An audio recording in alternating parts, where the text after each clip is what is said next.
Para a gente não perder tempo, joga na tela, minha apresentação, me procure lá no Instagram, @ElisaMoreiraDelta, para a gente bater papo, para você acompanhar as discussões sobre disciplina, tem sempre conteúdo gratuito de qualidade sobre direitos humanos, e acho que vou conseguir ajudá-las da melhor maneira. Para a gente começar, vamos colocar no caderno o nosso ponto 1, que é uma distinção terminológica fundamental para a nossa prova.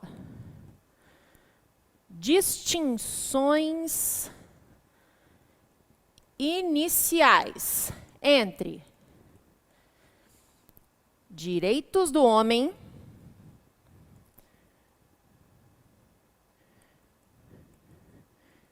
direitos fundamentais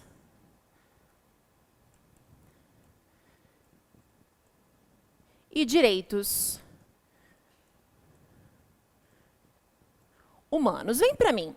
Essa distinção não é uma distinção estanque, gente. É uma distinção trabalhada em termos conceituais. Parte da doutrina entende que ela não faz muito sentido, mas de uma forma segura para o concurso público, segura para uma prova como a do exame de ordem, é preciso que vocês tenham esses 3 conceitos em mente, tá?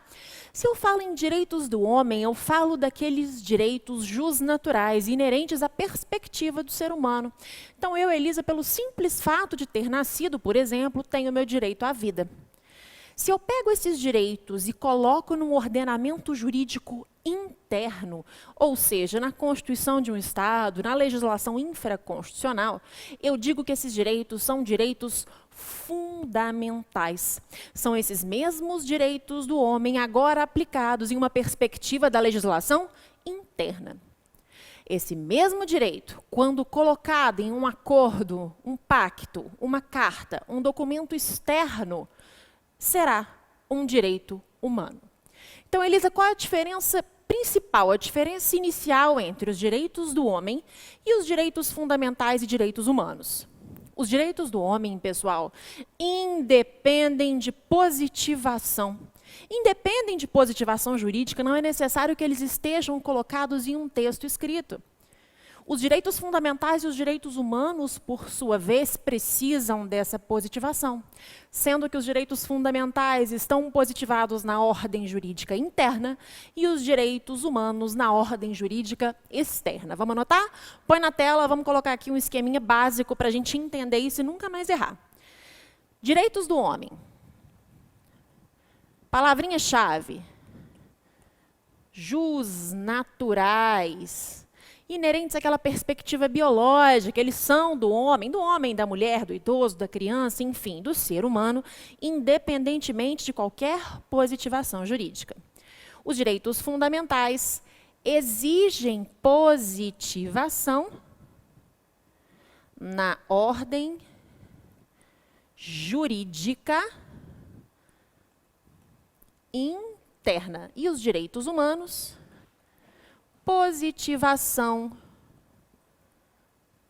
na ordem jurídica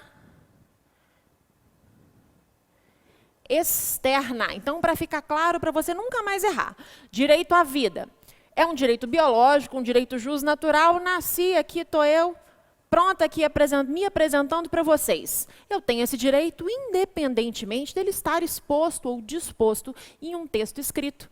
É um direito do homem à vida.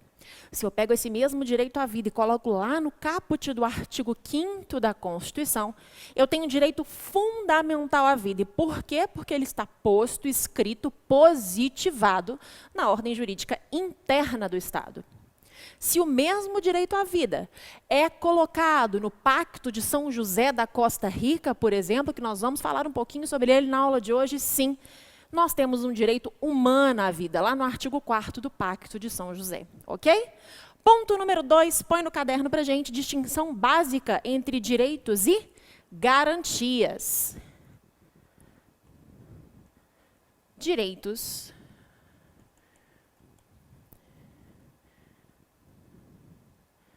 garantias. Pessoal, o que vocês vão ter que guardar para a prova é o seguinte: direitos são disposições declaratórias.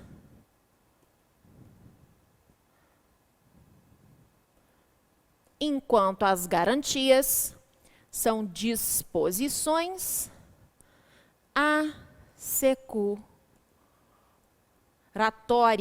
Direitos, disposições declaratórias, que são bens explicitados e protegidos constitucionalmente ou pela legislação infraconstitucional, enquanto as garantias são disposições assecuratórias, são instrumentos para defesa, para fruição, para realização, para o exercício dos direitos. Vem para mim.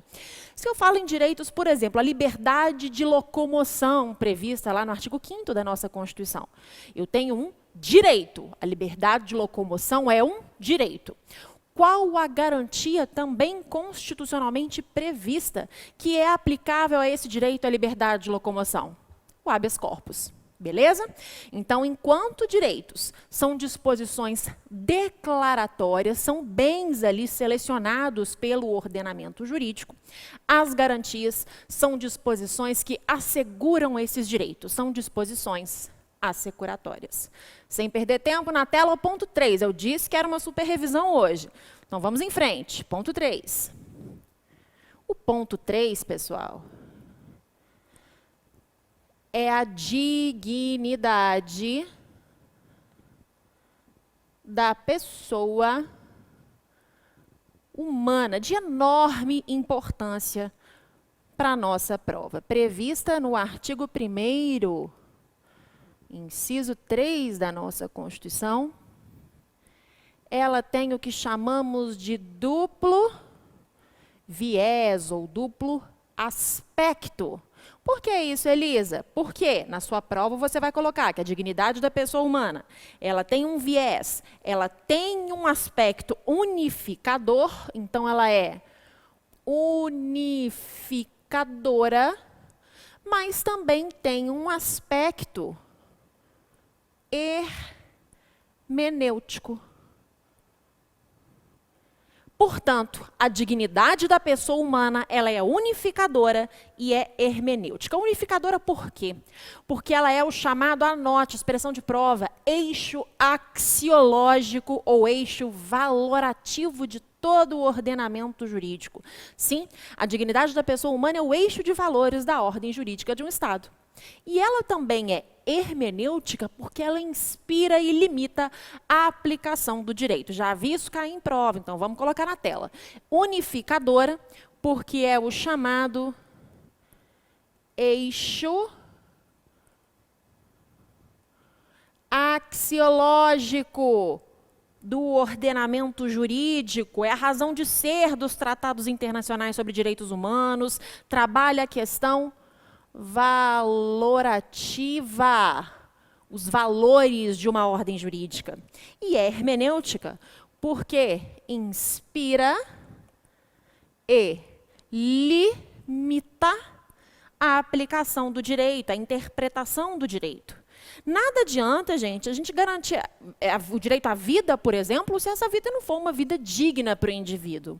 Então, essa é a ideia interpretativa e hermenêutica. Então, lembre o seguinte na sua prova.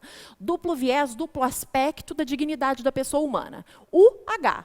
Ela é unificadora porque ela une, é o eixo. Um eixo é algo que une, certo? Correto? Que reúne. Então, ela une a questão valorativa, os valores de toda uma ordem jurídica. E também é hermenêutica, porque quando a gente fala em hermenêutica, a gente fala no quê? Em interpretação. Porque ela inspira e limita a aplicação e a interpretação do direito. Ponto 4, na tela. E esse ponto, aqui nele, a gente tem que voltar todas as nossas atenções. Porque esse ponto, de alguma forma, estará na sua prova. É uma afirmação. Gerações dimensões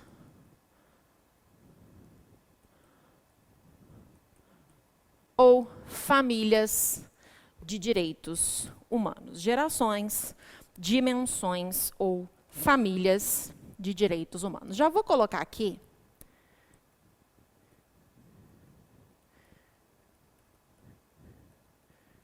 que esse termo, o termo gerações, a teoria das 3 primeiras gerações, primeira, segunda e terceira, que é a teoria que a maior parte de nós conhece, ela foi pensada por Karel Vazak lá em 1977, 1979. Ele desenvolveu essa teoria, depois teve uma palestra, uma publicação desse estudo, por isso que alguns atribuem essa criação a 1977 e outros a 1979. Fato é que para você entender de uma maneira geral como é que isso está funcionando na doutrina, você tem que se lembrar do seguinte: a corrente tradicional divide essas gerações, dimensões ou famílias de direitos em 3, primeira, segunda e terceira. É a isso que me refiro quando falo de Karel Vazak. A doutrina mais moderna traz primeira, segunda, terceira e quarta gerações, que você tem que saber sem sombra de dúvidas. Só que existem doutrinadores que já falam numa quinta, numa sexta, numa sétima, numa 8ª geração de direitos. Só que nós não vamos nos preocupar com isso. Aqui, vou expor para vocês detalhadamente, primeira, segunda, terceira e quarta também, porque uma doutrina de grande peso trabalha com ela, e o STF já reconheceu, quando analisou, por exemplo, a lei de biossegurança, a 4ª geração de direitos, então você tem que ter isso em mente. Vou falar um pouquinho da 5ª e da 6ª, das divergências, do que a doutrina fala, e aí as outras, com elas, a gente não vai se preocupar, tá? Eu preciso que você saiba que gerações, dimensões ou famílias são termos que podem ser utilizados de forma indistinta na sua prova. Tá? O seu examinador pode colocar o termo clássico, gerações, que é normalmente o que aparece, mas também pode colocar dimensões ou famílias e está tudo certo. Não confundir essa classificação dessa teoria geracional com as dimensões objetiva e subjetiva dos direitos humanos.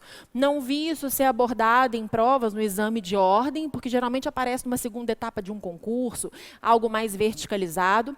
Então, nós vamos entender, se o examinador trouxer na sua prova, primeira, segunda, terceira, gerações, dimensões ou famílias, que estamos falando disso aqui que a gente vai abordar agora, combinado?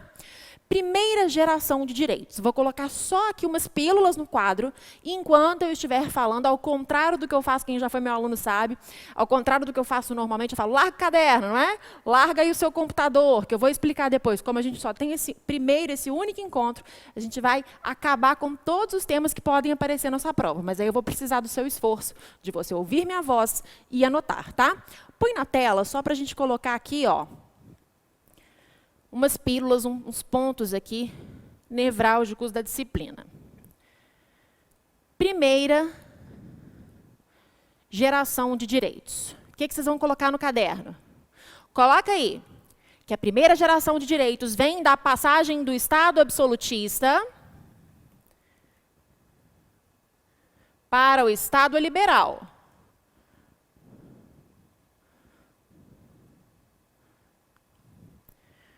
São direitos civis e políticos,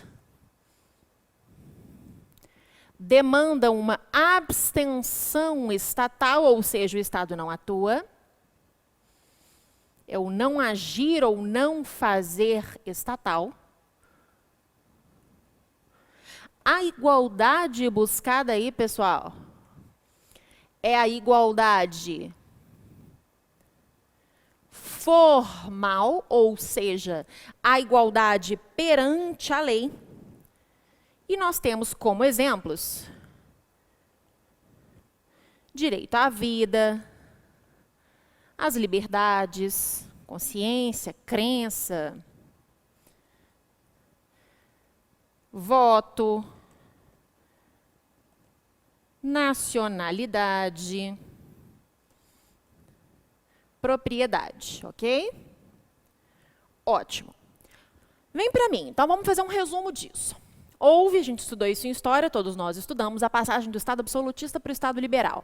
No Estado absolutista, o indivíduo ficava numa completa situação de passividade, naquilo que George Elinek chamou, na teoria dos seus 4 status, de status passivo. O indivíduo, ele é mero objeto, né, de direitos, ele não tem nenhum tipo de implicação em relação ao Estado, ele é súdito do Estado e se curva às vontades do rei. Com a passagem desse Estado absolutista para o Estado liberal, o que acontece? Esse indivíduo alcança o seu protagonismo, ele brilha, então ele diz para o Estado, fica na sua. Já interferiu demais aqui. Então, Estado, você não faz, você não age, você não atua, o que a gente colocou no caderno como abstenção estatal, para que eu possa alcançar aquilo que me é de direito. Então, vida, liberdade, propriedade, depois os direitos políticos, né, como voto, nacionalidade. Essa é a ideia da primeira geração. E qual é a ideia central daqui? A busca pela igualdade material, de fato, na realidade? Não. A igualdade buscada aqui é a chamada igualdade formal, a igualdade de todos perante a lei. No Brasil, nós tivemos 2 constituições que consagraram esses direitos de primeira geração de menção ou família. Foram as constituições do Império, de 1824, e a Constituição da República, de 1891. Elisa, depois disso as constituições não falaram sobre esse assunto? Claro que falaram. Eu estou dizendo sobre aquelas que consagraram, que trouxeram, num primeiro momento, com força, esses direitos de primeira geração. Fechou? E no mundo, quais foram os documentos que podem aparecer na sua prova como documentos importantes de primeira geração? 3 grandes berços dos direitos humanos: Inglaterra, Estados Unidos e França. Na Inglaterra, desde 1215, com a Magna Carta, a gente já teve aí um primeiro panorama, mas o documento que de fato traz esses direitos de primeira geração é o Bill of Rights, de 1689. Nos Estados Unidos, a Declaração do Bom Povo do Estado da Virgínia. E na França, a Declaração dos Direitos do Homem e do Cidadão. Não confundir com a Declaração Universal dos Direitos Humanos, que não tem nada a ver, que é de 1948 e sobre a qual também falaremos aqui no nosso encontro de hoje, tá? No caderno, segunda geração. Na segunda geração, os direitos a serem garantidos, tutelados, pensados, são outros. Qual o momento histórico aqui, gente? O momento histórico é o início do século XX.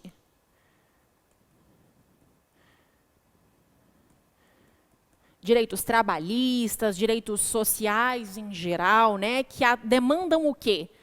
Uma atuação estatal, um fazer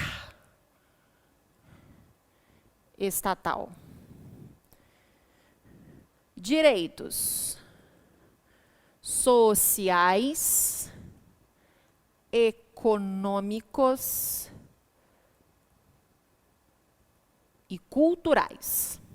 A igualdade buscada é a igualdade material ou substancial.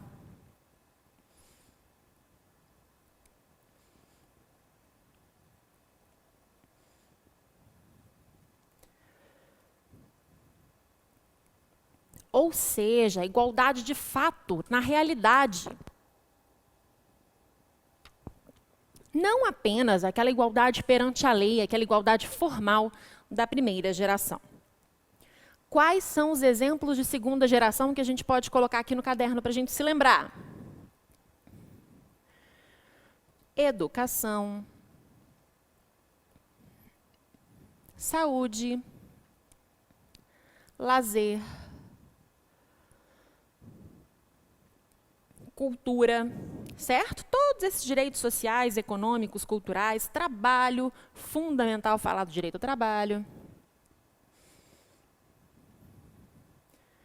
Percebam, essa geração vem com o início do século XX. Então, a gente passou lá essa passagem do Estado absolutista para o Estado liberal, vencemos o século XIX, passamos pela Revolução Industrial e chegamos ao século XX. Nesse momento, alguns direitos merecem o protagonismo.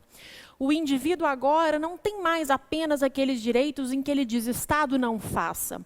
Agora, ao contrário, o indivíduo pede uma prestação estatal. Ele diz para o Estado que o Estado tem que fazer, o Estado tem que atuar para que ele possa alcançar as suas finalidades, como acontece, por exemplo, com o direito à saúde, com o direito à educação, que nós sabemos que devem ser prestados pelo Estado. Embora na prática a gente sabe que não é sempre que isso acontece. Pessoal, aqui na segunda geração, alguns documentos podem aparecer em prova, é importante que vocês se lembrem disso. No mundo, tivemos a Constituição mexicana, tivemos a Constituição alemã de Weimar e também o Tratado de Versalhes, todos ali do início do século XX. O que estava acontecendo nesse momento? Primeira Guerra Mundial. Não confundam, pegadinha corrente de prova, que a Segunda Guerra Mundial marca os direitos de segunda geração. Negativo. A Segunda Guerra Mundial, o fim dela, como veremos, marca aí o advento dos direitos de terceira geração. Então, não confundam. Início do século XX, Primeira Guerra Mundial. 1945, final da Segunda Guerra Mundial, que anuncia os direitos de terceira geração. Além desses documentos que eu disse aí na esfera internacional, no Brasil, nós tivemos uma Constituição muito importante. Foi a Constituição da Era Vargas, de 1934. Não confundam com 1937, também aparece muito em prova.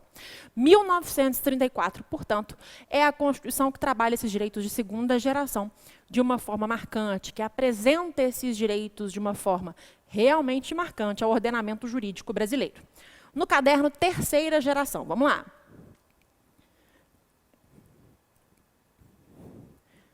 Na terceira geração de menção ou família, o que nós temos são os chamados direitos de fraternidade. Estão ligados, portanto, às ideias de fraternidade e solidariedade.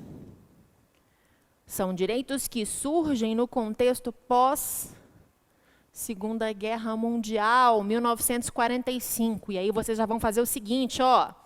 Passo o marca-texto no 1945, que é uma das datas mais importantes ao estudo dos direitos humanos. Por que, Elisa?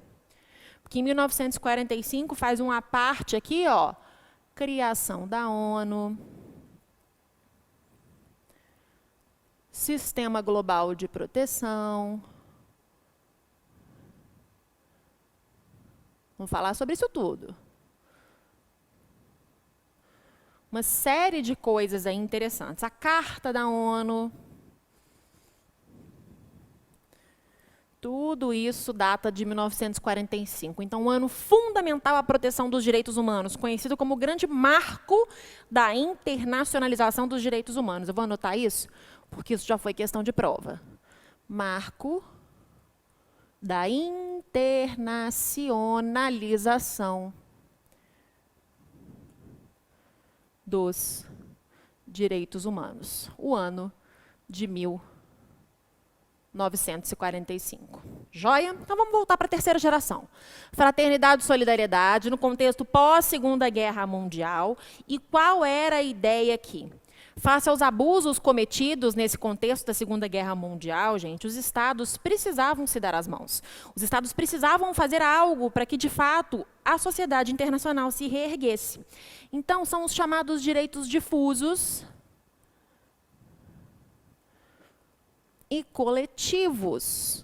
Direitos que pertencem ou transindividuais também, né? Que pertencem a todos nós, independentemente de quaisquer situações, de quaisquer condições.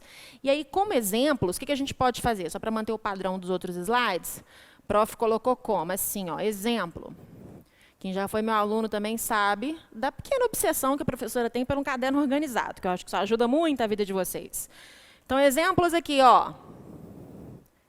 Autodeterminação dos povos,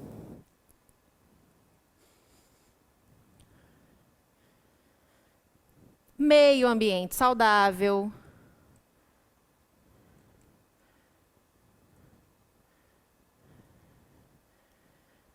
direito à paz.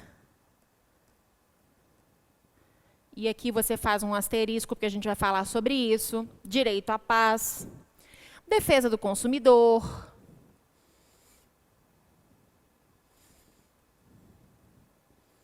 Tutela do patrimônio histórico. O OAB adora isso.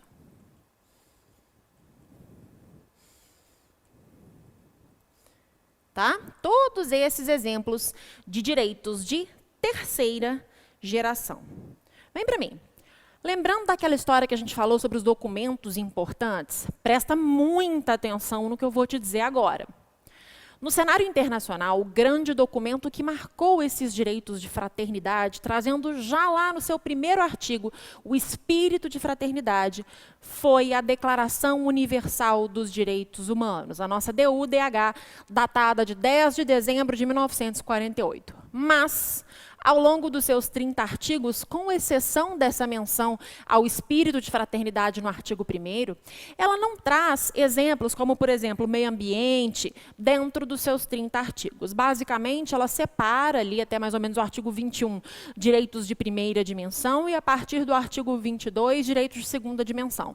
Tem que ler a DUDH para o exame de ordem. Vou repetir, você vai ter que ler a DUDH para o seu exame de ordem. A gente não consegue, infelizmente, fazer junto aqui isso, mas eu vou falar um pouquinho sobre a DUDH também. Lembre-se, nas proximidades da sua prova, de dar uma lidinha, são só 30 artigos, tá? Então, o que você vai marcar na sua prova? O examinador coloca lá para você. Faz um textinho, né, como é de comum, acordo junto aos exames de ordem, e coloca que a Declaração Universal dos Direitos Humanos traz exemplos de direitos de terceira dimensão. Verdadeiro ou falso? Errado! Ela, embora seja sim um documento que anuncia a terceira geração de direitos, porque já traz lá no seu artigo 1º o espírito de fraternidade, ela não traz ao longo do seu texto outros exemplos. Combinado? Então, no mundo, um grande documento protetivo que você pode fazer como marco, né, estabelecer aí na sua mente como marco desses direitos de terceira dimensão, é sim a Declaração Universal dos Direitos Humanos de 1948. No Brasil, 2 constituições, 1946 e 1988. No caderno, 4ª geração, para a gente poder caminhar para o finalzinho desse bloco. Vamos lá. 4ª geração de direitos. Acho que eu vou pular o slide para ficar bonitinho. Na 4ª geração, pessoal, lembrem-se que eu falei para vocês que ela já foi reconhecida pelo STF quando analisou a Lei de Biossegurança como, de fato, uma geração nova, uma geração que merece a tutela estatal. Isso foi no julgamento da ADI 3510, que o ministro Ricardo Lewandowski, lá em 2005, reconheceu a 4ª geração de direitos quanto à Lei de Biossegurança.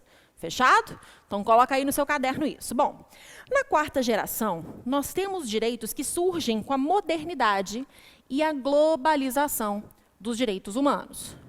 Então, anota aí. Modernidade e globalização desses direitos humanos. São direitos fundados também na defesa da dignidade humana.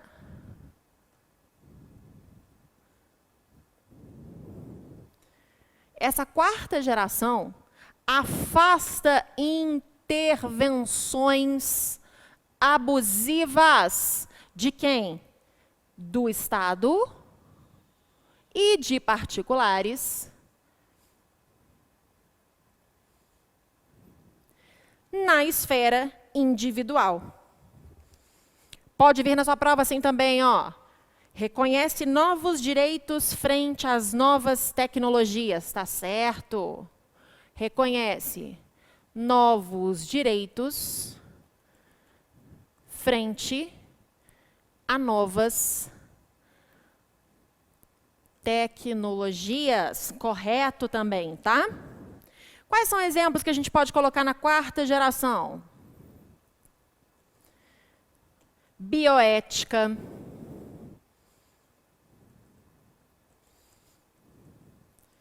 biossegurança, todos os bios aqui, ó. Biodireito, pluralismo político, acesso à internet. Aqui a gente faz também uma observação que eu vou falar com vocês no próximo bloco. Direitos de informática, da mesma forma. Outro asterisco. Desarmamento nuclear.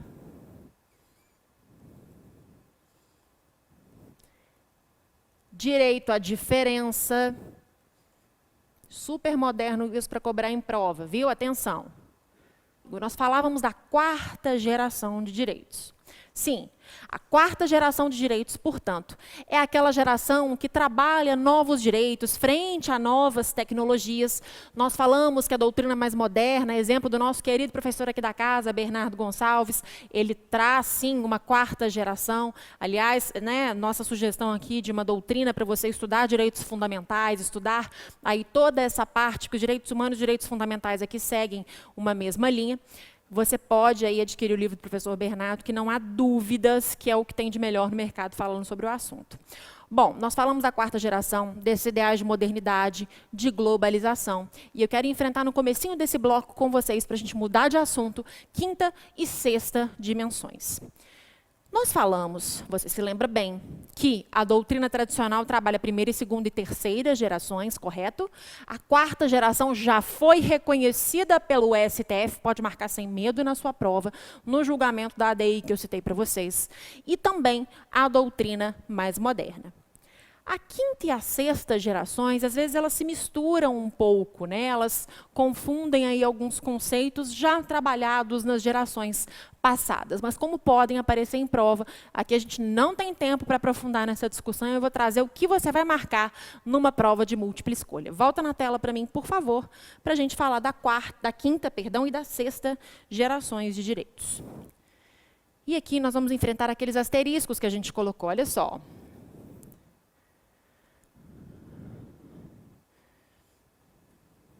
Por quê?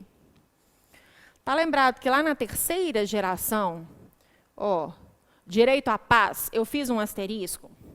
Porque aqui na quinta geração, Paulo Bonavides coloca o direito à paz na quinta geração. Então, atenção, tá? Depende de como a sua prova vai abordar isso.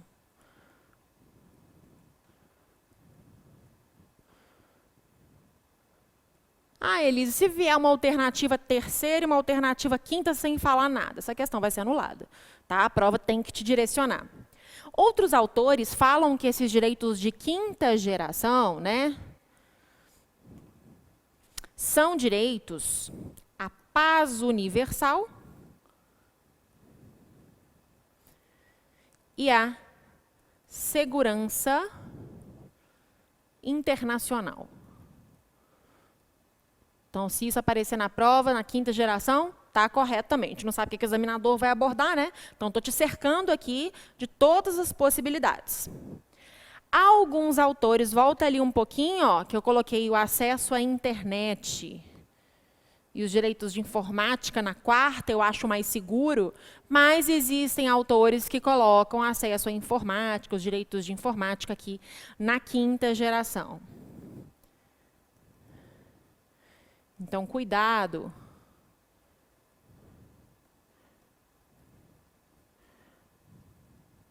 Com aquela discussão da quarta geração, tá? Beleza. Na sexta geração, atenção, na sexta geração, a gente tem o direito de acesso à água potável. Direito de acesso à água potável. Então, se aparecer na sua prova, não se desespere. O direito de acesso à água potável vai contar um caso sempre antes, lógico, e depois vai dizer que o direito de acesso à água potável é um direito de sexta geração. Está correto? Está correto. Tem doutrinadores que falam que direito à democracia, à liberdade, à informação, pluralismo político também estariam na sexta geração. Mas vai por mim, se cair na sua prova sexta, o examinador vai te pedir o direito de acesso à água potável. Atenção que tem um direito aqui, direito à felicidade, a busca pela felicidade, que para alguns autores está na quinta, para outros está na sexta. De novo, seu examinador não vai poder colocar uma assertiva com direito à felicidade ou a busca pela felicidade na quinta e outra na sexta, senão a sua questão é passível de anulação. Ou o examinador vai trazer a quinta, ou ele vai trazer a sexta, e qualquer uma das duas poderá estar correta, embora eu tenha críticas a isso, mas, na minha opinião, aqui não tem a menor importância, vamos trabalhar de forma objetiva. Pode ser que esse examinador coloque de uma forma ou de outra para você. Só anotada aí aqui, ó, que eu tenho certeza que vem dúvida nesse sentido. Vamos colocar aqui no final para você lembrar da posição do STF, fica melhor. Até mudar a canetinha. STF. Atenção. O STF, no julgamento da ADI 3510/2005, reconheceu direitos de quarta geração, lei de biossegurança, tá?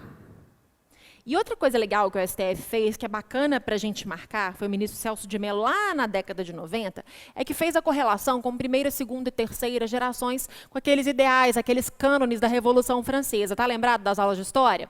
Então, a gente tem os direitos à liberdade, os direitos à igualdade, os direitos à fraternidade. Liberdade, igualdade e fraternidade.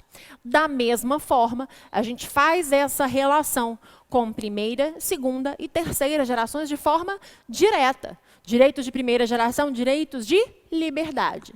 Direitos de segunda geração, direitos de igualdade. Lembrando que a primeira geração garante a igualdade formal, não a igualdade material. E os direitos de terceira geração, direitos de fraternidade. Assim fica fácil da gente lembrar.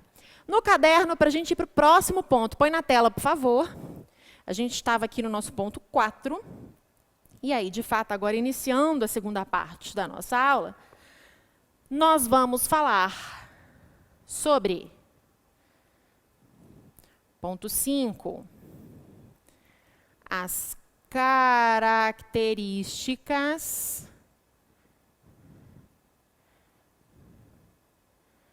dos direitos humanos ou dos direitos fundamentais sob a perspectiva dos direitos humanos. Sim, volta para mim. Por quê? Porque se você assistir essa aula com qualquer outro professor, pelo menos aqui do Supremo, que a gente atesta a qualidade, se você assistir essa aula em direito constitucional sobre as características dos direitos fundamentais, alguns pontos podem divergir. Por quê? Porque aqui eu estou falando sobre aquelas características sob o prisma dos direitos humanos, aquelas características dos direitos fundamentais, quando revestidos desse caráter dos direitos humanos, ou seja, da positivação, a gente já aprendeu na ordem jurídica externa. Mas, sim, tudo que eu disser aqui, basicamente, vai servir para os direitos fundamentais. Eu faço aí alguma parte, caso isso não se enquadre em alguma das características. Fechado? Vamos trabalhar nesse bloco, então, aquelas que mais aparecem em prova. Lembrando que os doutrinadores também podem fazer uma diferenciação divergente daquilo que a gente está colocando aqui. É só para efeitos didáticos, eu trouxe ali, garimpei nos últimos exames o que mais apareceu, e é o que a gente vai te apresentar agora. Então, para não perder tempo, põe na tela, primeira característica, fundamental, disparado, a que mais cai. Relatividade ou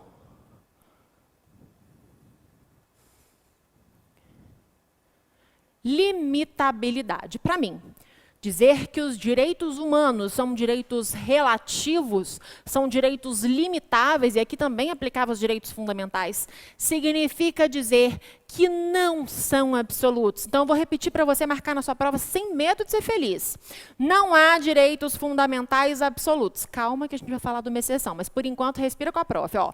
Não há direitos fundamentais, não há direitos humanos absolutos. Essa é a regra que você vai levar para o seu exame de ordem.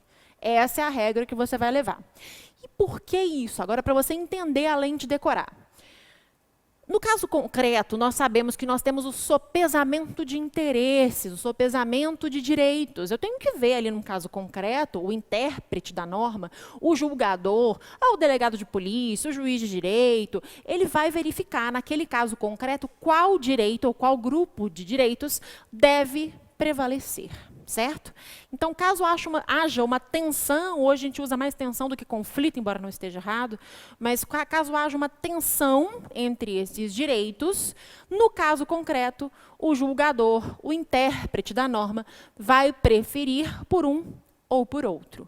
Pode ser que num caso imediatamente posterior, o julgador tenha o mesmo conflito e o outro direito que foi preterido no primeiro momento agora deva ser mais importante. Vou te dar um exemplo, o direito à vida, né? Em tese, embora não haja hierarquia entre os direitos fundamentais, pode marcar isso na sua prova também, o direito à vida e os direitos humanos, né? Embora não haja essa hierarquia, o direito à vida, a gente tem, pelo menos no imaginário coletivo, que é o mais sacrossanto dos direitos, o direito mais importante de todos, não é assim? Sem o qual grande parte dos outros não existiria. Mas até o direito à vida pode ceder. Pega os direitos fundamentais, pega o nosso ordenamento jurídico, a nossa Constituição, quando traz no artigo 5º a possibilidade da pena de morte em caso de guerra declarada. O direito à vida cede nesse momento. Código Penal, legislação infraconstitucional, aos direitos fundamentais aí previstos não apenas na Constituição, como também na legislação infraconstitucional. Direito à vida, aborto permitido, também existe aí um sopesamento, uma ponderação de direitos, tá? Então, lembre-se, em regra não há direitos absolutos, mas, claro que tem uma exceção. A Declaração Universal dos Direitos Humanos, aquele documento que eu falei que eu vou trabalhar com vocês, de 1948, traz nos seus artigos 4º e 5º duas vedações absolutas. Sim, a vedação à tortura e a vedação à escravidão, ao tráfico de escravos. Então, a vedação à escravidão e a vedação à tortura, previstas nos artigos 4º e 5º da Declaração Universal dos Direitos Humanos, são direitos absolutos. Significa que não podem ceder, não podem ser limitados por quaisquer outros direitos. Lembre-se, portanto, regra para a sua prova, não há direitos humanos absolutos. Ponto. Correto. Ou, os direitos humanos são limitáveis, os direitos humanos são relativos. Certo. No entanto, existem duas exceções. Vedação à tortura e vedação à escravidão. Não há o que se falar em sopesamento. Sempre prevalecerão em relação a outros direitos. Fechado? Característica 2. Na tela, por favor. Só para você lembrar aqui o gancho da 1, ó. Vamos só colocar isso que a prof não aguenta. Não há direitos humanos absolutos.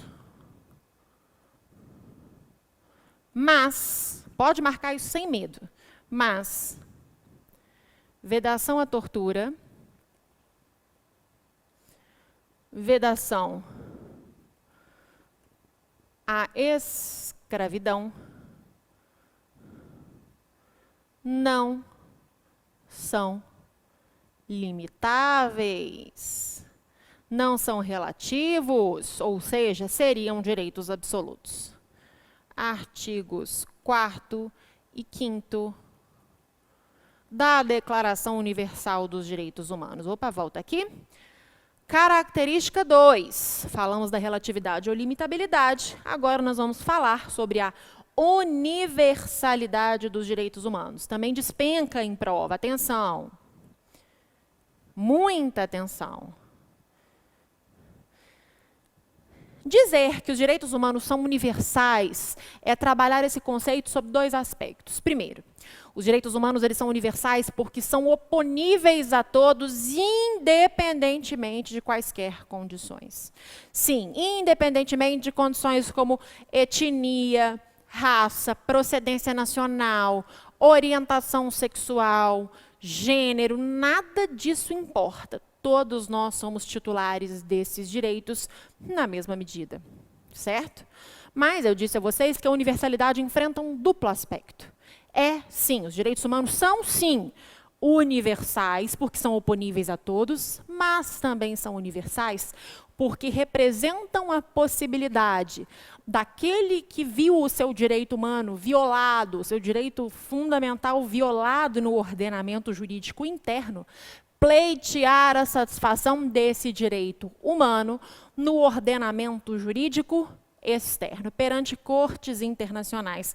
Nós vamos falar aqui rapidamente, né, sobre a Comissão Interamericana de Direitos Humanos e a Corte Interamericana de Direitos Humanos, prevista no Pacto de São José da Costa Rica, seria, por exemplo, um mecanismo para um brasileiro que viu o seu direito não assegurado dentro do ordenamento jurídico brasileiro, no ordenamento jurídico pátrio, preenchendo alguns requisitos, algumas condições previstas no Pacto de São José, com um juízo de admissibilidade, com todo um trabalho relativo à comissão, pode ser que isso possa ser levado à Corte Interamericana de Direitos Humanos, ok?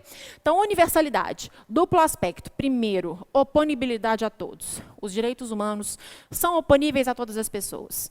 Segundo aspecto, representa a possibilidade do titular de um direito violado pleitear a sua satisfação no ordenamento jurídico externo, perante cortes internacionais, caso esse direito não seja satisfeito na ordem jurídica interna. Na tela, então, universalidade, só para a gente lembrar desse duplo aspecto. Oponibilidade a todos.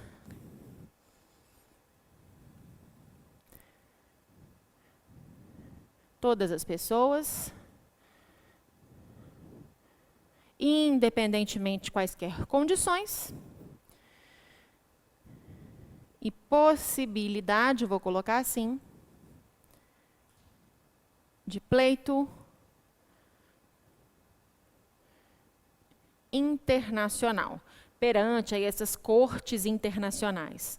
É o que se chama de dupla proteção. Na melhor, fazer a chave assim, ó. Essa é a ideia de dupla proteção, e a chave de ambos é o chamado duplo aspecto da universalidade, ok? Dupla proteção é a ideia. Tem a instância interna, e aí o indivíduo, se vir esse direito insatisfeito aqui, pode pleitear perante uma corte internacional, uma instância internacional. O duplo aspecto são aqui os dois vieses da universalidade. Legal? Essas três características que a gente vai estudar junto aqui, pessoal, vou até manter no caderno para a gente colocar, elas são muito parecidas. Então, para dirimirmos qualquer dúvida, vamos colocá-las juntos aqui, tá? Juntas aqui. Eu tenho a complementariedade, historicidade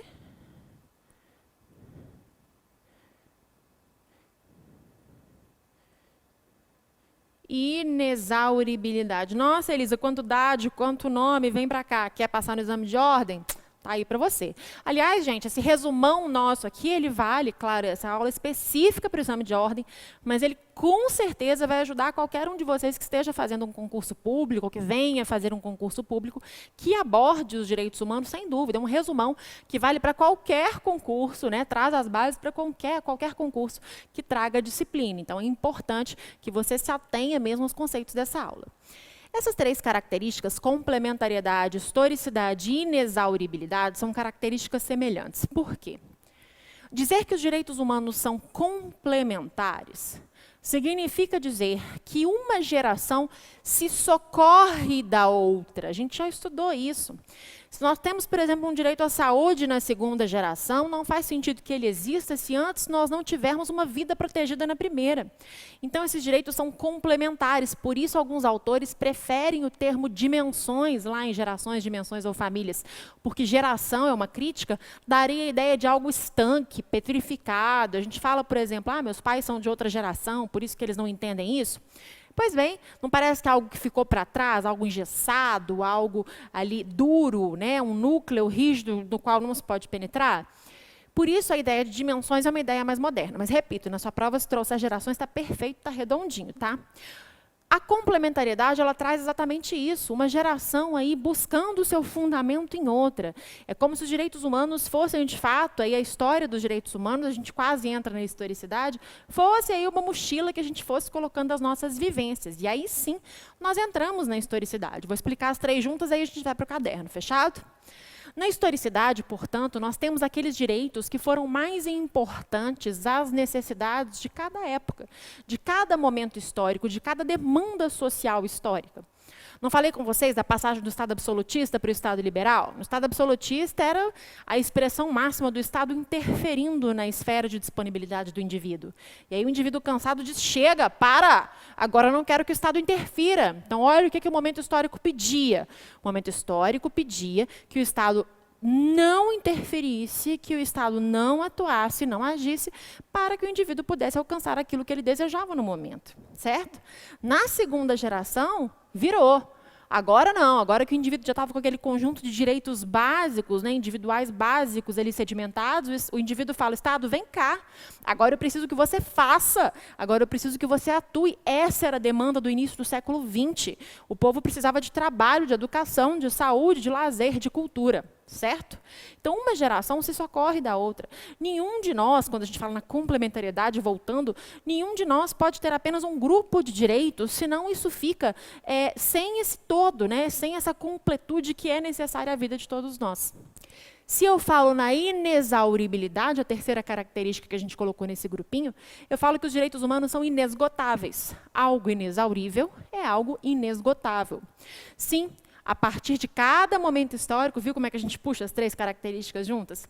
A partir de cada momento histórico, novos direitos foram surgindo. Quando é que a gente pode falar, por exemplo, de acesso à internet, que a gente viu a discussão da quarta e da quinta gerações lá no início do século XX? Claro que não. Bioética, manipulação genética da quarta geração, biossegurança, lá na primeira geração de direitos. Não faria menor sentido. Tá? Então, essa inexauribilidade significa dizer que, como uma fonte, jorram direitos humanos a todo tempo de acordo com as transformações sociais. Legal? Na tela, para a gente agora separar os conceitos direitinho. Complementariedade, vocês vão colocar relação de interdependência dos direitos humanos. Significa dizer, a prova pode trazer interdependência também, tá? Vou colocar até aqui, ó. Interdependência. Significa que as gerações, dimensões ou famílias de direitos, elas se confundem, se fortalecem e se complementam. Elas não são observadas de forma estanque. Coloca dessa forma, ó, as gerações de direitos não são observadas de forma estanque. Uma geração puxa a outra. Historicidade. Os direitos humanos são fruto do processo de evolução social. Eles têm grande carga histórica.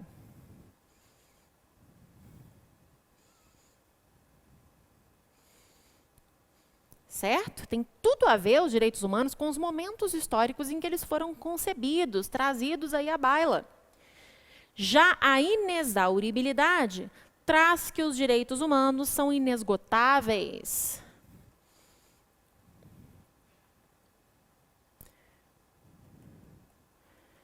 Infindáveis.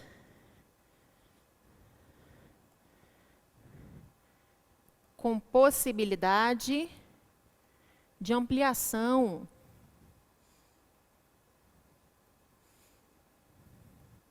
Desenvolvimento.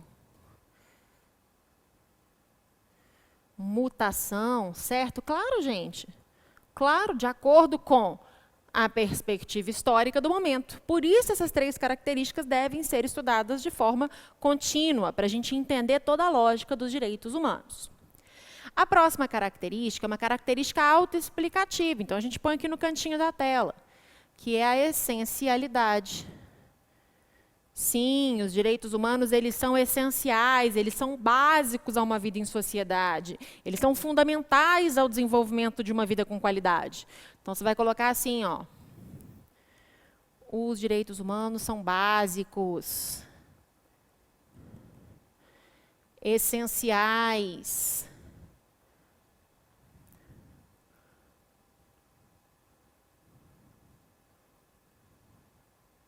A uma vida com qualidade.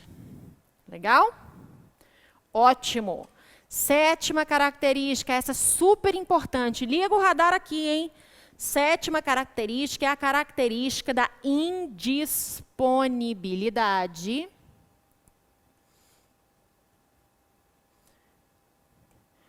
ou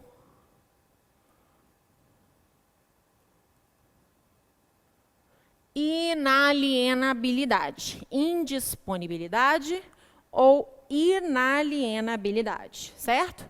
Primeira coisa, se eu digo que algo é inalienável, que algo é indisponível, digo que esse algo, essa coisa, esse objeto da nossa análise, não é passível do quê?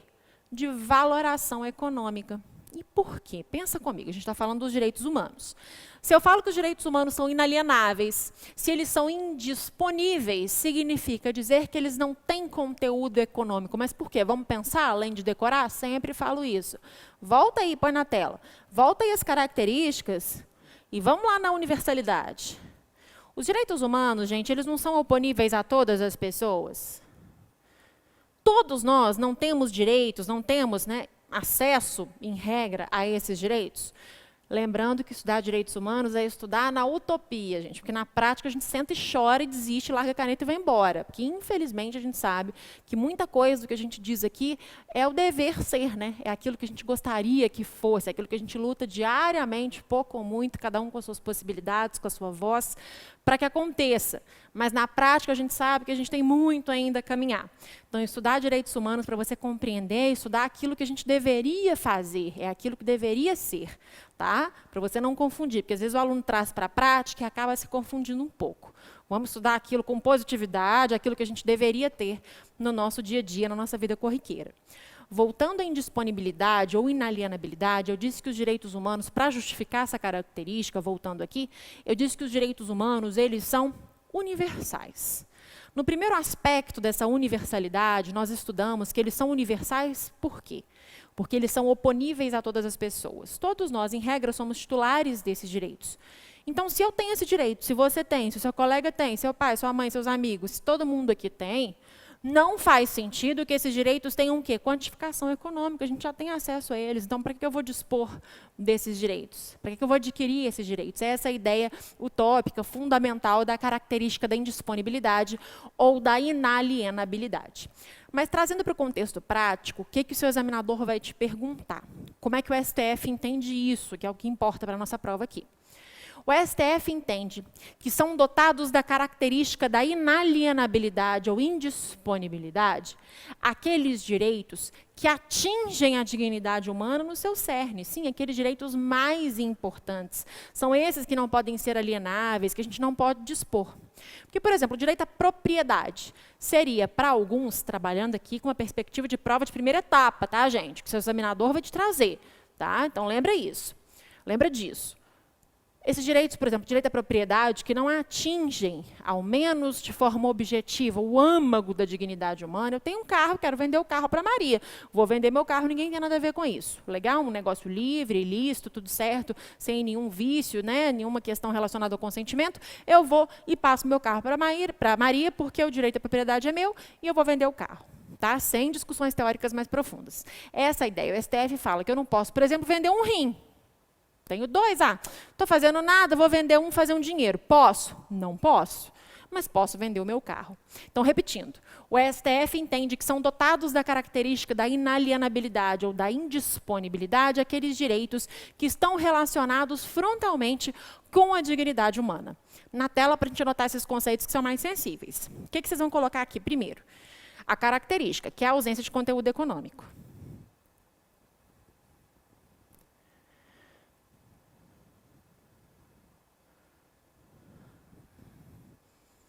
Certo? Não existe essa valoração econômica, por quê? Porque se os direitos são universais, se todos nós temos acesso a esses direitos, não deviam existir as noções de oferta e de procura. Esses direitos, portanto, estão fora daquele âmbito comercial. Isso era diferente, por exemplo, na época da escravidão. A gente sabe que os sujeitos eram considerados objetos de direitos. Então, aqui para você lembrar, coloca assim entre parênteses, universalidade, para você entender a justificativa. Mas como é que a gente verifica a característica da indisponibilidade, da inalienabilidade para o STF? Coloca assim, ó, a inalienabilidade é verificada com base na dignidade da pessoa humana. Ou seja, tem essa característica, aqueles direitos que resguardam a potencialidade, a autodeterminação humana, que tem como objetivo a proteção da vida biológica. Por isso que eu falei, por exemplo, que eu dei aquele exemplo do rim. Portanto, eu posso vender a minha casa, eu posso vender o meu carro, mas não posso vender o meu rim. É essa a ideia sobre a inalienabilidade para a sua prova de primeira etapa. Vamos fechar, então, a primeira parte da aula? Estávamos falando aqui, já abordamos 7 características, vamos falar de mais algumas. Paramos na indisponibilidade ou inalienabilidade. No caderno, para anotarmos a 8ª. Põe na tela para mim. Que é a imprescritibilidade.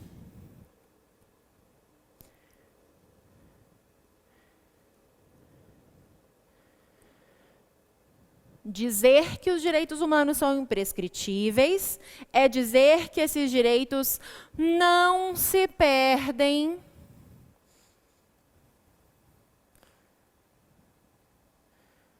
com o decurso do tempo. Então, os direitos humanos, eles não se perdem com o decurso do tempo. Eles, em si, não têm prazo, com exceção de algumas limitações que são impostas por tratados internacionais, por exemplo, para que direitos sejam gozados pelas partes, ferramentas processuais, mas na sua prova de primeira etapa não problematiza. Os direitos humanos não se perdem com o decurso do tempo, ou pelo decurso do tempo. 9ª característica, que vale a gente fazer uma reflexão um pouquinho maior, é a chamada irrenunciabilidade. Por alguma razão, alguns alunos me mandam dúvidas, confundindo a indisponibilidade com irrenunciabilidade. Vamos colocar o conceito de irrenunciabilidade aqui para a gente discutir ambas. A irrenunciabilidade, pessoal, nos diz que, em regra, os direitos humanos não podem ser objeto de renúncia por seu titular. Sim, os direitos humanos não podem ser objeto de renúncia por seu titular. Por quê? Porque eles não importam só ao seu sujeito ativo. Não, esses direitos importam a toda a coletividade. A satisfação ou não dos meus direitos, nós vimos nas gerações desses direitos, pode implicar aí em toda sorte de situações. Então, pelo fato, repetindo, dos direitos humanos não importarem, não dizerem respeito apenas a mim, ao titular desse direito, mas à coletividade, né, como um todo, em muitos desses direitos, o seu titular não pode deles abrir mão de forma deliberada. Mas o STF admite de forma excepcional e temporária essa renúncia. Repito, o STF, desde que de forma excepcional e temporária, admite a renúncia a esses direitos. Por exemplo, nos reality shows. Decidi agora que eu vou largar essa vida de professora aqui no Supremo e vou para o Big Brother Brasil. Ano que vem estou lá. E aí, o que eu faço para entrar num programa como esse? Tem um contrato detalhado em que eu abro mão, naquele momento, do meu direito de imagem, da minha privacidade, de uma série de direitos para que a minha imagem possa ser veiculada 24 horas por dia. Por isso, o STF entende que pode haver, sim, de forma excepcional e temporária, essa renúncia, alguns criticam o termo, mas você vai marcar isso na sua prova, essa renúncia aos direitos humanos e também aos direitos fundamentais. Legal?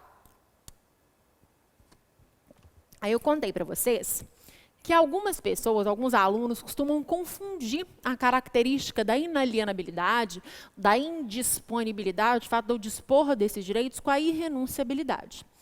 Lembra que na indisponibilidade, na inalienabilidade, eu estou falando de quantificação econômica, tá? Os direitos humanos, em regra, não são passíveis dessa alienação a terceiros, lembrando das exceções sobre as quais já falamos. Na irrenunciabilidade, eu estou falando de abrir mão desse direito, de renunciar a esse direito. Em regra, eu não posso fazer isso havendo limitações na nossa ordem jurídica. Como eu disse, por exemplo, essa admissibilidade pelo Supremo Tribunal Federal, de forma excepcional e temporária, a renúncia de alguns direitos fundamentais. A todos? Não. E aí, por que os alunos confundem? Porque o ponto de encontro das duas características é o mesmo.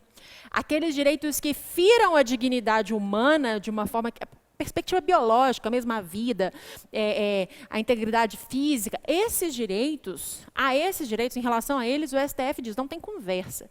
Por isso, alguns programas, como o antigo extinto programa Pânico, vocês devem se lembrar, tinha umas moças bonitas dançando, e aí eram submetidos a toda sorte de situações, né?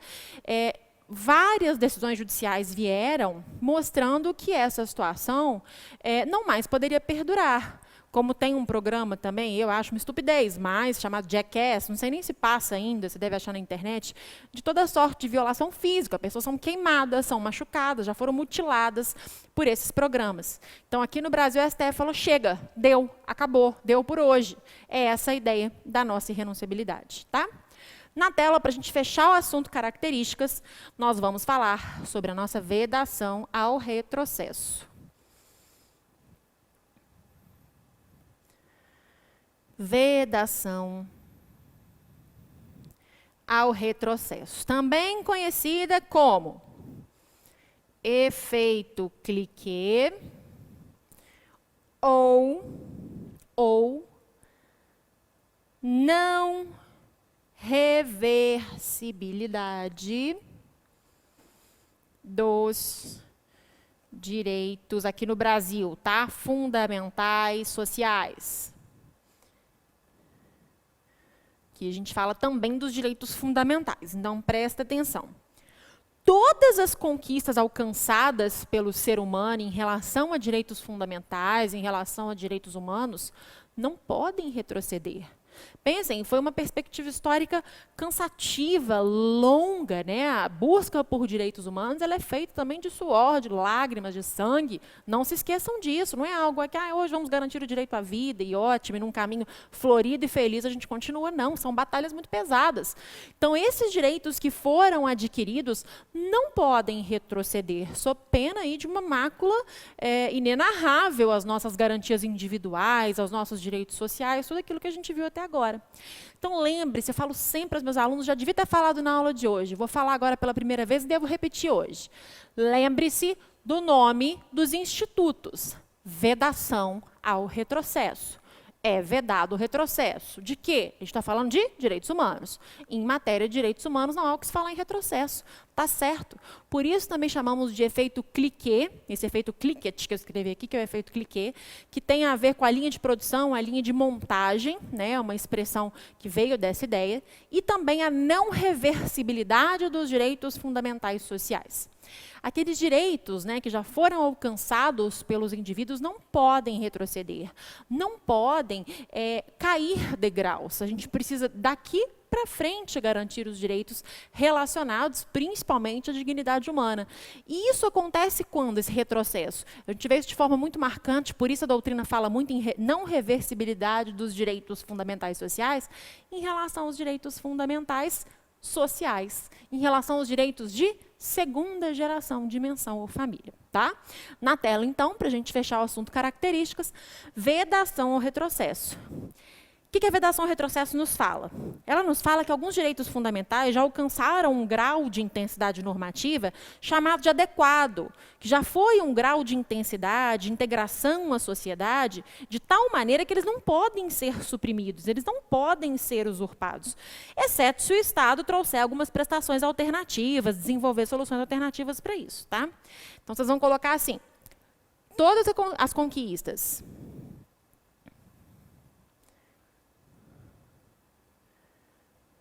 alcançadas em matéria de direitos humanos não podem retroceder.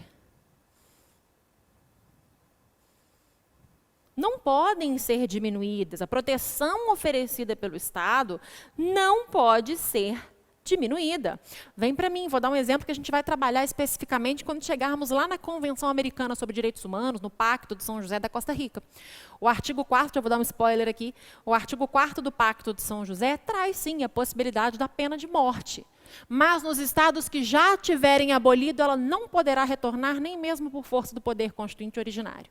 É uma ideia clara, aqui olha que casinho bom para colocar na sua prova, que questão linda para o seu examinador. Fica a dica aí, né, examinador? Se estiver assistindo a aula da professora Elisa, coloca ela na prova que você brilha. Pensa nisso, pensa lá no artigo 4º do Pacto de São José. Uma vez que o Estado já aboliu a pena de morte, ele não poderá retroceder em matéria de proteção de direitos humanos, colocando novamente a pena de morte no seu ordenamento jurídico. Fechado? Essas foram 10, né? As 10 características que eu reputo mais importantes para a nossa prova, quando falamos sobre as características dos direitos humanos. Vamos passar para o nosso próximo ponto? Põe na tela. Esse foi o 5º, né? Sim, ponto 5. Vamos para o ponto 6. Um ponto que não é nem fundamental, não. Ele não sei nem dizer o que ele é. Qualquer prova, vem para mim. Para o que você está fazendo agora. Para. Qualquer prova de direitos humanos ou direito constitucional que você enfrentar, para você que vai fazer o exame de ordem, né, e depois busca outros concursos públicos, você precisa dominar esse assunto, porque ele vai aparecer em algum momento da sua vida. Eu estou falando sobre a incorporação dos tratados ao ordenamento jurídico brasileiro, e principalmente a incorporação dos tratados em matéria de direitos humanos ao nosso ordenamento, tá? Calma, respira. Nós vamos colocar o título, eu vou explicar do que se trata, a gente vai para o esquema. Põe na tela. Ponto 6. Incorporação dos tratados ao ordenamento jurídico brasileiro. Percebam, vou colocar assim, ó, regra, exceções. Primeira exceção, segunda exceção. Essa belezinha aqui, que é o grande alvo da nossa disciplina. Mas percebam vocês que eu falei incorporação dos tratados. Eu não disse incorporação, volta aqui, incorporação dos tratados de direitos humanos, por exemplo, nesse início, correto? Então, nosso tema vem para mim, incorporação dos tratados ao ordenamento jurídico brasileiro. Quero que vocês entendam que nós temos uma regra na ordem jurídica brasileira sobre os tratados. Em regra, como um tratado qualquer, por exemplo, direito empresarial, como é que um tratado vem para a ordem jurídica brasileira em regra? Obedecendo a chamada paridade normativa com as leis federais, com uma lei ordinária federal. Essa é a regra. Não falo dos tratados de direitos humanos por enquanto, tá? E por que não? Porque ele é uma das nossas exceções. Então, põe no caderno para colocar a regra para vocês. Regra, um tratado. Aí coloca aí no cantinho assim, exemplo, direito empresarial.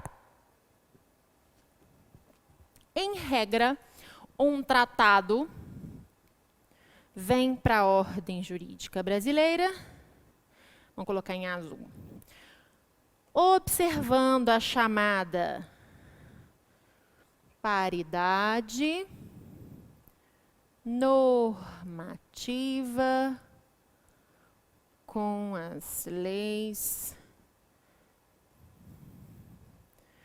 ordinárias federais. Regra. Beleza? Quais são as exceções? Eu tenho duas. A primeira é o artigo 98 do Código Tributário Nacional. Esse artigo nos fala que os tratados em matéria tributária ou alteram, modificam, portanto, ou revogam a legislação existente sobre o tema. Não vamos enfrentar isso aqui agora. Deixa para o direito tributário, deixa para a maravilhosa da professora Lília, se ela achar pertinente aqui no nosso edital. O que aparece no seu edital, na verdade, no seu concurso, na verdade, nem é isso. O que vai aparecer é a nossa exceção, não há sombra de dúvidas. Ou a regra, né? Que é a paridade normativa com as leis ordinárias federais. Cuidado, que seu examinador sabe que você passou por esse tema, ele vai dizer que, em regra, os tratados internacionais em matéria de direitos humanos são incorporados à nossa ordem jurídica com status de lei ordinária federal. E você vai todo feliz, marca e se dana. Não é isso. Não é isso. Os tratados, em geral, vêm com essa paridade normativa com as leis ordinárias federais, tá? A segunda exceção, a primeira, artigo 98 do CTN, a segunda exceção são os tratados internacionais em matéria de direitos humanos. E todas as luzes aqui agora, na tela, TI-DH. Tratados internacionais em matéria de direitos humanos. É essa belezinha aqui que a gente vai enfrentar. E aqui você vai puxar uma chave. Os tratados internacionais em matéria de direitos humanos, segundo o STF, então, todo esse esquema do quadro, atenção, é aquilo que o STF coloca, porque a doutrina mais moderna ela fala de outra forma, não se preocupa com isso ainda. Se cair objetivamente na sua prova, é a posição do STF, é isso que você vai marcar. Os tratados internacionais em matéria de direitos humanos podem ser incorporados à nossa ordem jurídica de duas maneiras. Com status de emenda constitucional ou com o chamado status supralegal. Nada de supraconstitucional, tá? Status de emenda constitucional ou status supralegal.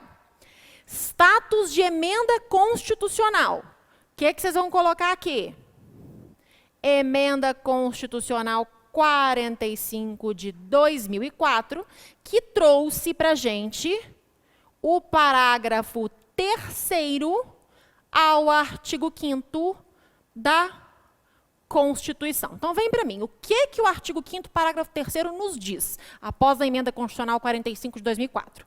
Ele nos fala o seguinte: caso esse tratado em matéria de direitos humanos passe por 2 turnos de votação em cada casa do Congresso Nacional, com aprovação de 3/5 dos membros, então, repetindo, 2 turnos de votação em cada casa do Congresso Nacional, com aprovação de 3/5 dos seus membros, esse tratado em matéria de direitos humanos terá força de emenda constitucional. Sim, no ápice do ordenamento jurídico, lá em cima, compondo o chamado bloco de constitucionalidade, este tratado de direitos humanos lá estará. Elisa, existe algum tratado de direitos humanos que já tenha sido incorporado à ordem jurídica brasileira dessa forma? Sim, e são 3 até hoje. Anotem, vamos junto? Põe na tela. 3 e apenas 3 até o momento que a gente está gravando essa aula para vocês. Primeiro, Convenção sobre os direitos da pessoa com deficiência. Segundo, protocolo facultativo a essa convenção. E terceiro e mais recente, Tratado de Marrakech. Olha que questão maravilhosa, porque o Tratado de Marrakech, no Brasil,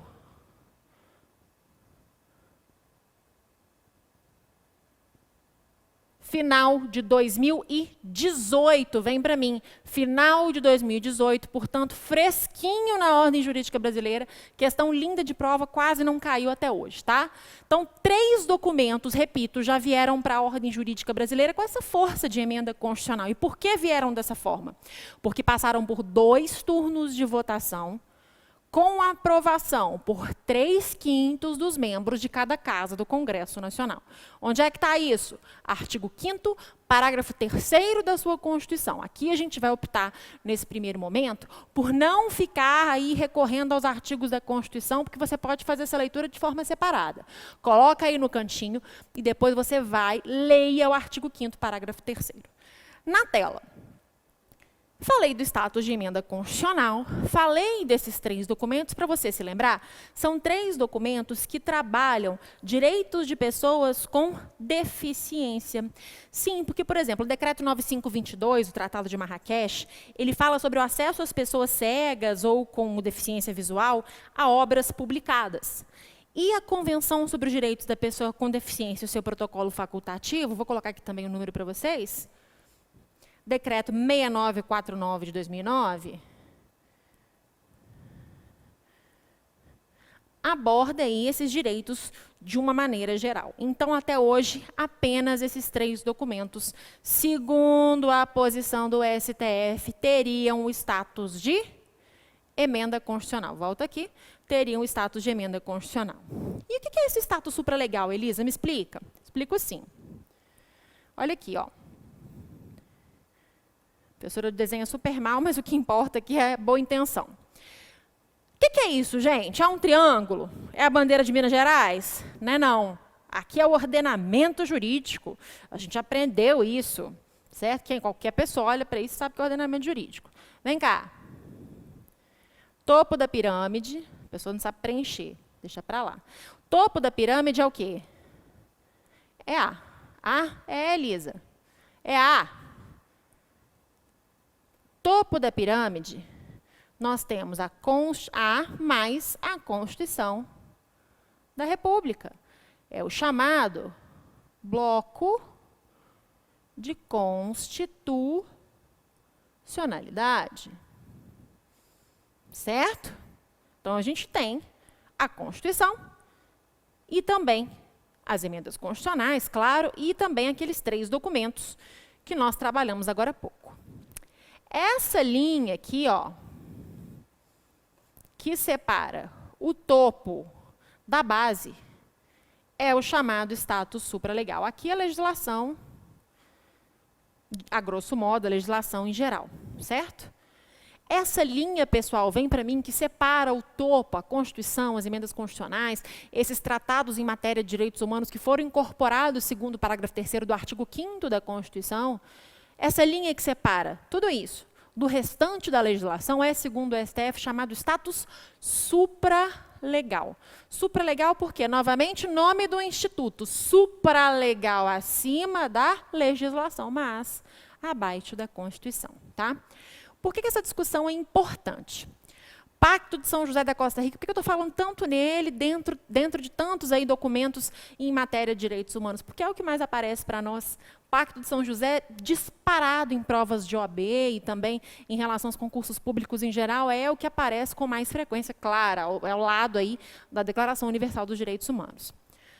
Mas a gente tem uma discussão muito importante, retomando aqui, em relação ao Pacto de São José da Costa Rica e essa questão do status supralegal.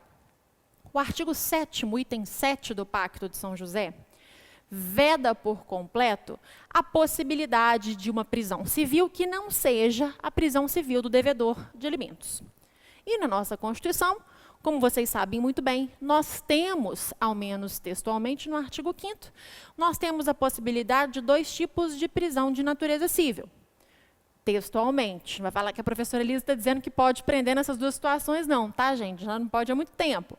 Mas vem comigo para você acompanhar o raciocínio. Ao menos no texto constitucional, nós temos a possibilidade da prisão civil do devedor inexcusável de alimentos, que continua valendo, e a prisão civil do chamado depositário infiel. A gente sabe que, por força da súmula vinculante 25, que veda expressamente a prisão civil do depositário infiel, isso não é mais possível na ordem jurídica pátria. Mas por que não é mais possível? Vamos raciocinar. Além de decorar, vamos entender.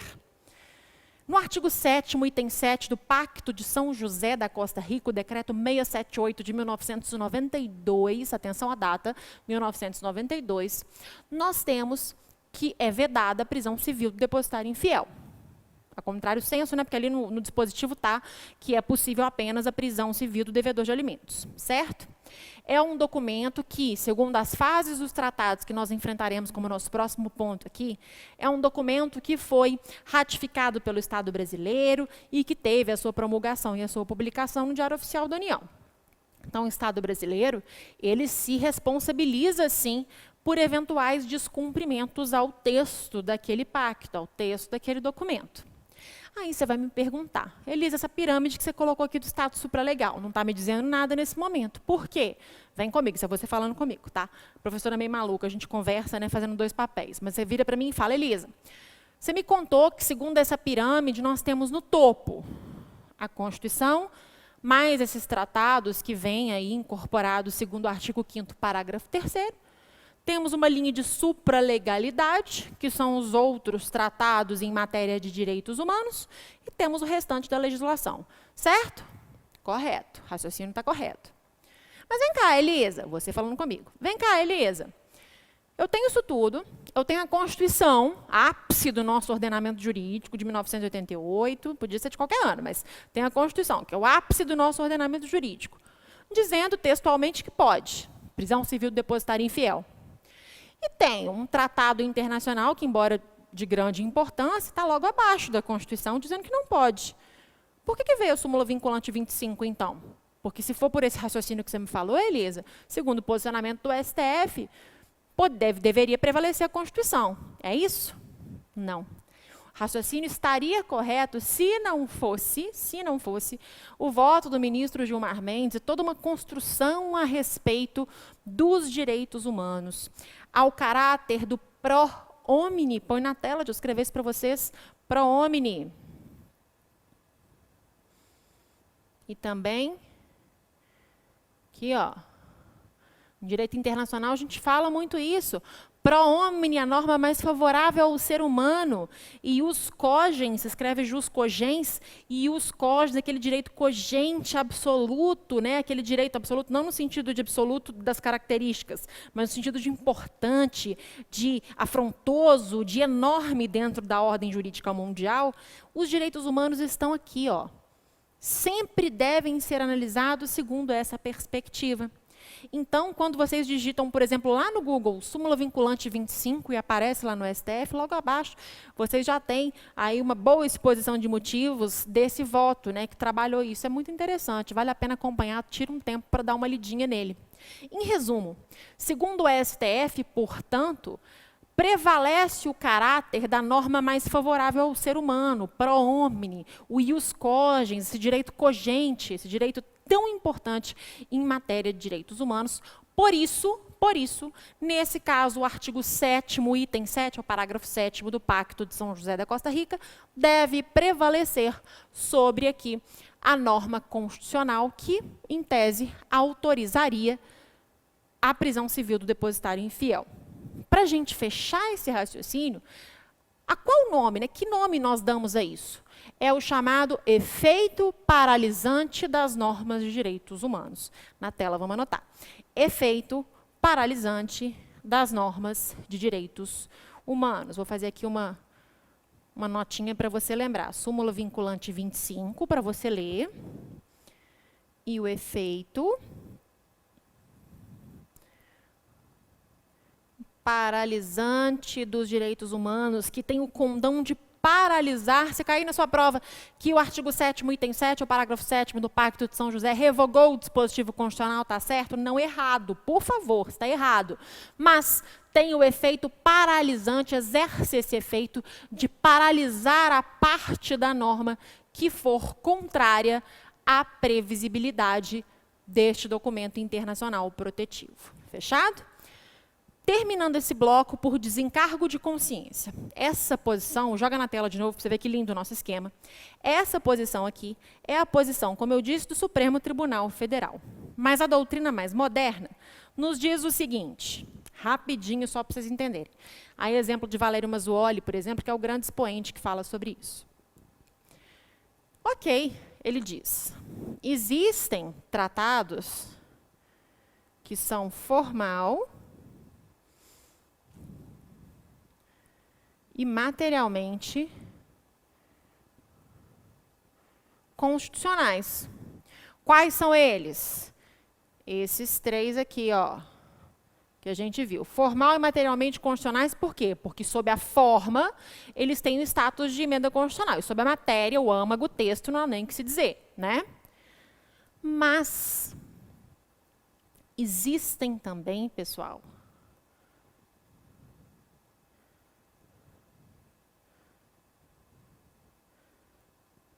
tratados de direitos humanos que na matéria, no seu âmago, na sua substância, são constitucionais. Portanto, para a doutrina mais moderna, anota no seu caderno, anota no seu computador. Para a doutrina mais moderna, pode colocar dessa forma, a exemplo do professor Valério Mazzuoli,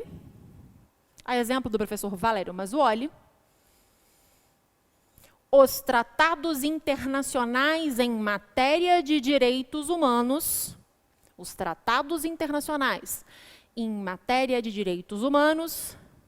sempre terão força constitucional, quer formal e materialmente constitucional. Aí você coloca aqueles 3 de novo para lembrar, para não esquecer mais de jeito nenhum. Quer formal e materialmente constitucional, quer materialmente constitucional. Ou seja, pessoal, a matéria sobre a qual esses tratados falam sempre terá força de Constituição para essa doutrina mais moderna, e de fato é o que deve prevalecer. Mas na sua prova você vai marcar isso? Não. Na sua prova você vai marcar a posição do STF, que é, na tela, aquele esquema todo que a gente fez antes. Se o seu examinador for um pouco além e pedir a posição da doutrina, você vai dizer que tem tratados que são a doutrina mais moderna, né, que tem tratados que são formal e materialmente constitucionais, ou seja, passam pelo artigo 5º, parágrafo 3º, e tem aqueles da regra do artigo 5º, parágrafo 2º, que são materialmente constitucionais, mas todos aí teriam força de Constituição por conta da força normativa daquilo que trazem. Fechado?